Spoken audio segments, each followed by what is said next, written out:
Hi friends, ನಿಮ್ಮೆಲ್ಲರಿಗೂ ಕೂಡ ನಿಮ್ಮದೇ ಆಗಿರ್ತಕ್ಕಂಥ ಯೂಟ್ಯೂಬ್ ಚಾನಲ್ ಸ್ಟಡಿ ವಿತ್ ಪರಶುರಾಮ್ಗೆ ಸ್ವಾಗತ ಅಂತ ಹೇಳ್ತಾ SSLC ಪ್ರಥಮ ಭಾಷೆ ಕನ್ನಡದಲ್ಲಿ ಪಾಸಿಂಗ್ ಮತ್ತು ಸ್ಕೋರಿಂಗ್ ಪ್ಯಾಕೇಜ್ 2026ರಲ್ಲಿ ನಿಮ್ಮ ಪೂರ್ವ ಸಿದ್ಧತೆ ಮತ್ತು ವಾರ್ಷಿಕ ಪರೀಕ್ಷೆಗಾಗಿ ಪೋಸ್ಟ್ ಮಾಡ್ತಾ ಇದ್ದೀವಿ. ಅದು ಕೂಡ ಮಂಡಳಿಯವರು ಬಿಟ್ಟಿರ್ತಕ್ಕಂಥ ಅಂಕ ವಿಭಜನೆ ಆಧಾರದ ಮೇಲೆ ಎಲ್ಲ ವಿಷಯಗಳಲ್ಲಿ ಬರ್ತಾ ಇದ್ದಾವೆ. ಈ ವಿಡಿಯೋಗಳು ಆಲ್ರೆಡಿ ನಮ್ಮ ಭಾಷೆ ಹಾಕಿದ್ದೆ.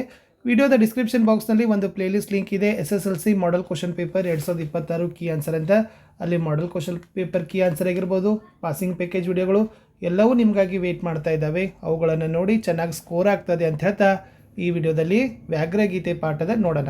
ವ್ಯಾಘ್ರಗೀತೆಗೆ ವೇಟೇಜ್ ಇರೋದು 1 ಅಂಕದ 1 ಪ್ರಶ್ನೆ, 3 ಅಂಕದ 1 ಪ್ರಶ್ನೆ, ಅಂದರೆ 2 ಪ್ರಶ್ನೆ ಬರ್ತದೆ, 4 ಅಂಕಗಳನ್ನು ಇದ್ದಾವೆ. ಈ 1 ಅಂಕದಂತೂ ಡೈರೆಕ್ಟಾಗಿ ಒಂದು ವಾಕ್ಯದಲ್ಲಿ ಉತ್ತರಗಳಿರ್ತದೆ. ಬಟ್ 3 ಅಂಕದಲ್ಲಿ 2 ಥರ ಬರ್ತದೆ, ಸಾಹಿತ್ಯ ಅಥವಾ ಲೇಖಕರ ಪರಿಚಯ ಮತ್ತು ಸಂದರ್ಭ. ಅದನ್ನು ಡೀಟೇಲ್ ಆಗಿ ನೋಡೋಣ. ಲೈಕ್, ಶೇರ್ ಮತ್ತು ಸಬ್ಸ್ಕ್ರೈಬ್ ಮಾಡೋದನ್ನು ಮಾತ್ರ ಮರೆಯದಿರಿ. ಕಮೆಂಟ್ ಪಕ್ಕ ಹೈಪ್ ಇದೆ, ಹೈಪನ್ನು ಒತ್ತಿ ಅಂತ ಹೇಳ್ತಾ ಈ ವಿಡಿಯೋವನ್ನು ಪ್ರಾರಂಭಿಸ್ತೀನಿ.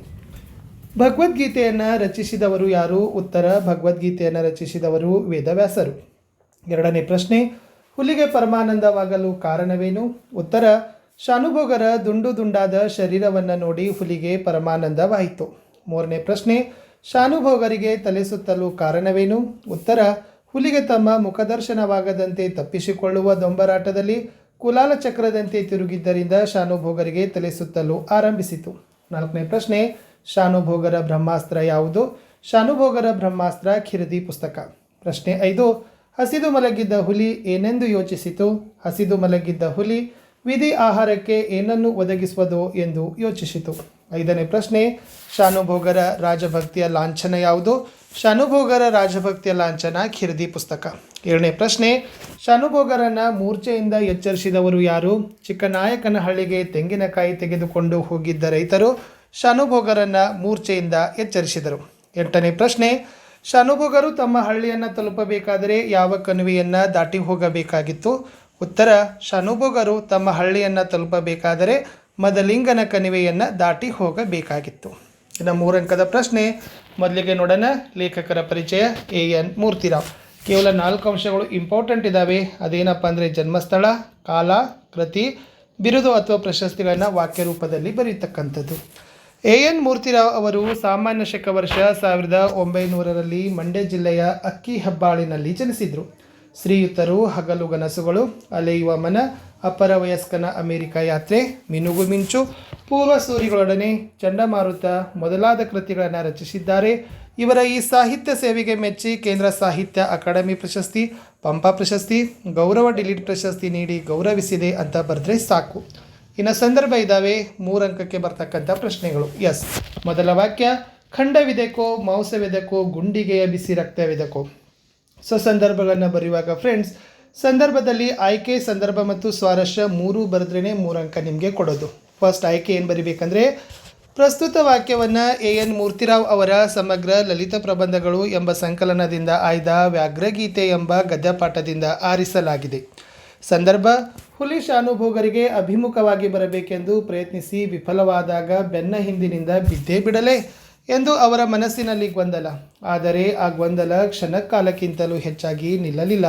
ಅದು ಸದ್ವಂಶದಲ್ಲಿ ಜನಿಸಿದ ಹುಲಿ ಖಂಡವಿದೆಕೋ, ಮಾಂಸವಿದೆಕೋ, ಗುಂಡಿಗೆ ಬಿಸಿ ರಕ್ತವಿದೆಕೋ ಎಂದು ಆ ಪುಣ್ಯಕೋಟಿ ಹಸು ಆಹ್ವಾನ ಕೊಟ್ಟಾಗ ತನ್ನ ಅಜ್ಜ ಬಾಯಿ ಚಪ್ಪರಿಸಿಕೊಂಡು ಹಸುವನ್ನು ತಿನ್ನಬಹುದಾಗಿತ್ತು.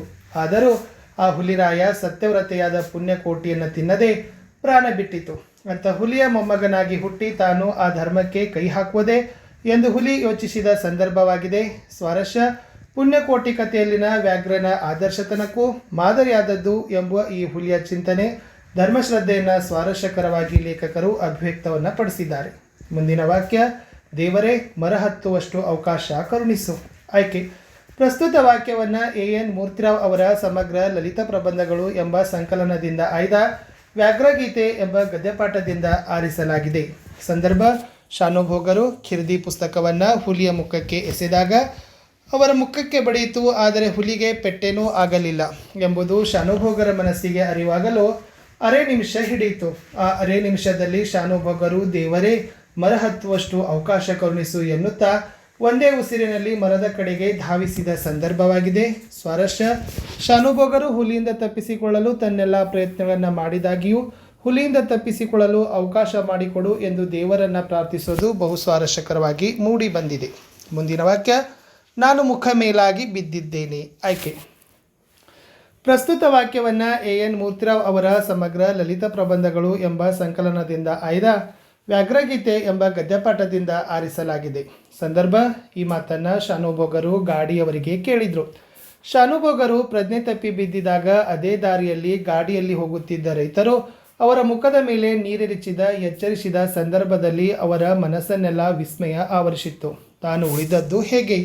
ನಿಸ್ಸಹಾಯರಾಗಿ ಪ್ರಜ್ಞೆ ಇಲ್ಲದೆ ಬಿದ್ದಿದಾಗ ಹುಲಿ ತಮ್ಮನ್ನು ಎಳೆದುಕೊಂಡಲು ಹೋಗಲಿಲ್ಲವೇಕೆ ಎಂದು ಸ್ವಲ್ಪ ಹೊತ್ತು ಯೋಚಿಸಿ ಗಾಡಿಯವರನ್ನು ನಾನು ಮುಖ ಮೇಲಾಗಿ ಬಿದ್ದಿದ್ದೇನೆ ಎಂದು ಕೇಳಿದ ಸಂದರ್ಭವಾಗಿದೆ.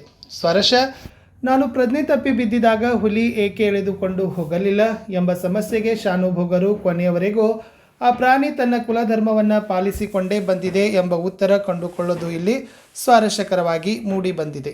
ಮುಂದಿನ ವಾಕ್ಯ, ಹುಲಿ ಈಗ ಎಷ್ಟು ಹಸಿದಿರಬೇಕು. ಆಯ್ಕೆ. ಈ ವಾಕ್ಯವನ್ನು ಎನ್ ಮೂರ್ತಿರಾವ್ ಅವರ ಸಮಗ್ರ ಲಲಿತ ಪ್ರಬಂಧಗಳು ಎಂಬ ಸಂಕಲನದಿಂದ ಆಯ್ದ ವ್ಯಾಘ್ರಗೀತೆ ಎಂಬ ಗದ್ಯಪಾಠದಿಂದ ಆರಿಸಲಾಗಿದೆ. ಸಂದರ್ಭ, ಶಾನುಭೋಗರು ಕುಡಿದ ನೀರು ಅಲುಗದ ಹಾಗೆ ಎನ್ನಲಾಗದಿದ್ದರೂ ಹುಲಿಯಿಂದ ತಪ್ಪಿಸಿಕೊಂಡು ಜೀವ ಸಹಿತ ಮನೆ ಸೇರಿಕೊಂಡು ರಸದೂಟವನ್ನು ಮಾಡೋ ಸಂದರ್ಭದಲ್ಲಿ ಶಾನುಭೋಗರು ಅನಂತ ವಾತ್ಸಲ್ಯದಿಂದ ಕಿರ್ದಿ ಪುಸ್ತಕವನ್ನು ನೋಡುತ್ತಾ ಹುಲಿಯ ಬಗ್ಗೆ ಯೋಚನೆ ಮಾಡಿ ಅವರ ವಂದನಾರವಿಂದದಲ್ಲಿ ಮುಗುಳು ನಗೆ ಮೂಡಿದ ಸಂದರ್ಭವಾಗಿದೆ. ಸ್ವರಶ, ನಾನು ಹುಲಿಯಿಂದ ತಪ್ಪಿಸಿಕೊಂಡು ಬಂದು ರಸದೂಟವನ್ನು ಮಾಡುತ್ತಿದ್ದೇನೆ, ಆದರೆ ಧರ್ಮಶ್ರದ್ಧೆಯಿಂದ ನನ್ನನ್ನು ಬಿಟ್ಟ ಆ ಹುಲಿ ಹಸಿವಿನಿಂದ ಬಳಲುತ್ತಿರಬಹುದು ಎಂದು ಶಾನುಭೋಗರು ನೆನೆಯುವುದು ಸ್ವಾರಸ್ಯಕರವಾಗಿ ಮೂಡಿ ಬಂದಿದೆ. ಇಷ್ಟಿತ್ತು ಈ ಪಾಠದ ಪ್ರಶ್ನೋತ್ತರಗಳಂತ ಹೇಳ್ತಾ, ದಯಮಾಡಿ ಎಲ್ಲ ವಿಷಯಗಳು ಬರ್ತಾ ಇದ್ದಾವೆ, ಅವುಗಳನ್ನು ನೋಡಿ ಲೈಕ್, ಶೇರ್ ಮತ್ತು ಸಬ್ಸ್ಕ್ರೈಬ್ ಮಾಡೋದನ್ನು ಮಾತ್ರ ಮರೆಯದಿರಿ. ಕಮೆಂಟ್ ಪಕ್ಕ ಹೈಪನ್ನು ಮಾಡಿ ಅಂತ ಹೇಳ್ತಾ ಸಿಗುವ ಹೊಸ ವಿಡಿಯೋದಲ್ಲಿ. ಅಂಟಿಲ್ ಟೇಕ್ ಕೇರ್, ಬಾಯ್.